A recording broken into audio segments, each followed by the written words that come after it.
All right, boys and girls, we are Tuesday, the 3rd of March, 2026, and it is all fireworks here. So, as of, we're just going to really, this is going out to the Oil Report subscribers, and really, there's quite a lot going on. And this situation has now kicked into a new phase. So, as of about 20 past 5 this morning, via reputable news sources, Israel had started bombing Beirut and inside of Lebanese territory. Now, that was nothing really new as of yesterday and continuation this morning. However, by 7 a.m., Israel had launched a ground force invasion on Lebanon. This is not a drill, that is actually happening right now. I have spoken to people in Beirut as well this morning. I used to live there, I have a lot of friends there. And so, what's happening now is that this whole situation is really kicking into a new phase. Now you gotta forgive me the cap, but I like to put this on when American adventurism is really kicking into overdrive. So anyway, here we go. So this situation is really kicking into overdrive now, where we're no longer looking at this just being a situation that can wrap up by Friday. We're now looking at really, by my estimates, a minimum of 2 weeks prolonged engagement here across the entire MENA region. All right, Middle East, North Africa region. Now, obviously, North Africa not really getting any spill out from this, but the Middle East is hot, hot, hot, as we can all see. And so what the reaction has been in markets here has been quite interesting this morning. Bonds cannot go bid. The yields are rising higher and higher since we reopened on electronic Monday. Okay, so that's really kind of going the wrong way there for the U.S. administration. And because of that, the real yield is then also rising, and that's going to compete with gold. So we're now, I think, we're down currently at the market just about 2% negative on the Nasdaq here at 1:15 in London time GMT. We're down 1.5 on the SPOs, and we're down 1.5 say on the Dow. What's starting to happen now is we had a huge push to the downside and liquidation on gold. So we're about on the breath on the day on gold. It's top to bottom was about 5.2%. Gold closed a gap there on the low of today already. It's closed a 6-day open gap, okay, and it's bounced 2.5% back up. What we're seeing there is basically a deleveraging of assets. And so that essentially allows investors to sell what's very liquid in their portfolios, gold, silver, copper, all those sorts of things, and then use that cash to either maintain a better cash position margin in their equities account, or to then fund buying downside protection, i.e. buying puts, i.e. VIX goes higher. Okay, so that's really what's happening here this morning. Oil is pretty interesting, and we're going to go to oil now just after looking at the broader macro. And so here's oil. Okay, so in relation to the 12-day war, you'll see over here on the 13th of June last year, this was the sort of initial knee-jerk high on the 12-day war starting and going hot. 77.62s. Now we've actually come up here and sharked that by literally one or two ticks this morning. And then the absolute high of the 12-day war is 78.40s.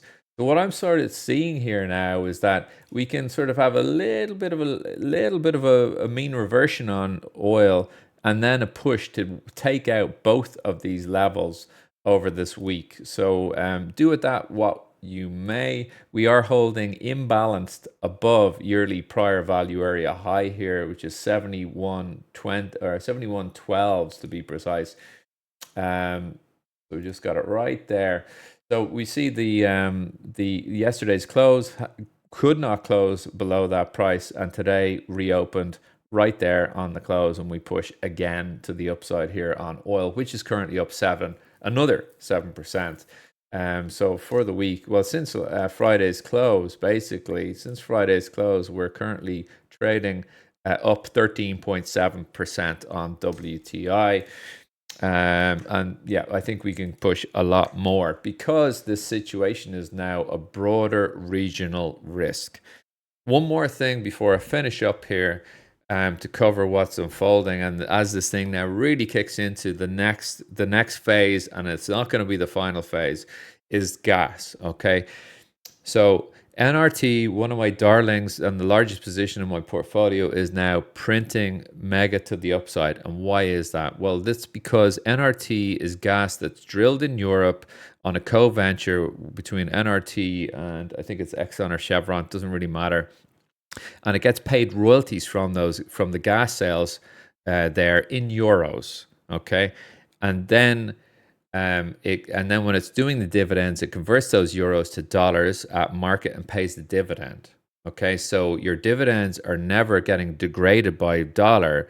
They're actually they're actually doing really well when the dollar sucks. Okay, but the point is, gas TTF, European gas, the gas grade market TTF is getting insanely bid now. I think at market TTF, if I can pull this up here, I'll do it quickly.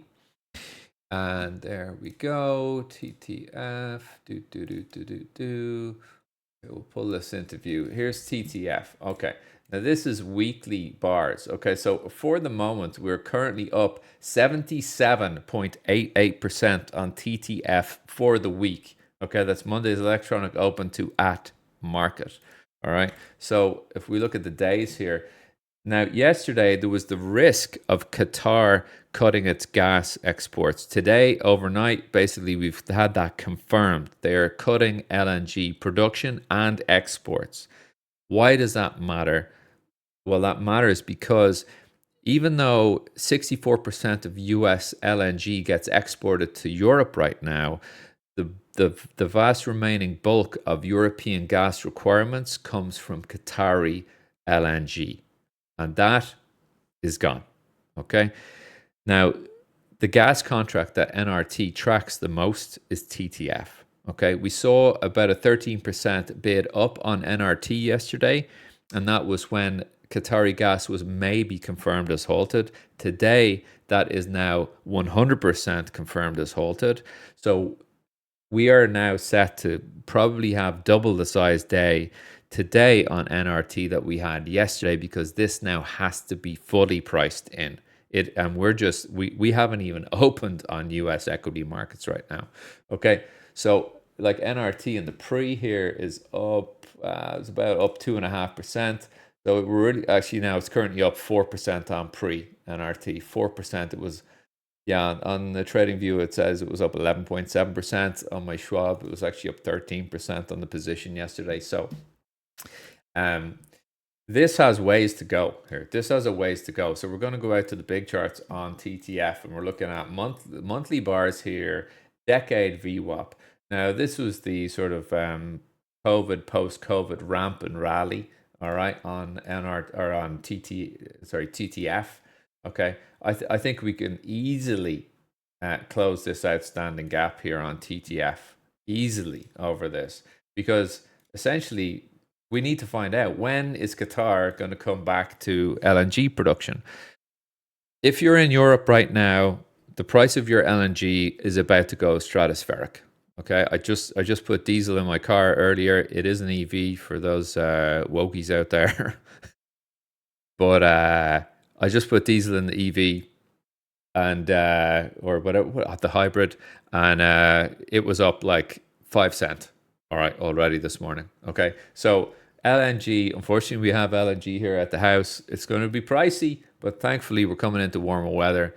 But either which way, I see us moving up way higher here on TTF, and thus NRT is going to get dragged with it to the upside. So we'll just have a little look here at NRT. And these are monthly bars now. Monthly bars, okay? There was this shimmy around the 10-year average price, which is about $9.40 on the pre. We're actually trading 10 cents higher than this. We're trading above this on the pre-market as per Schwab anyway. Trading view data probably a little bit laggy. So I see us easily going to 11s here on NRT before the week is out, if not back to the prior year's 10-year average price, which is about $15. All right, you gotta be careful out here. Um, this isn't for the faint-hearted. This is war, guys. So take it easy, and I'll see you. Cheers.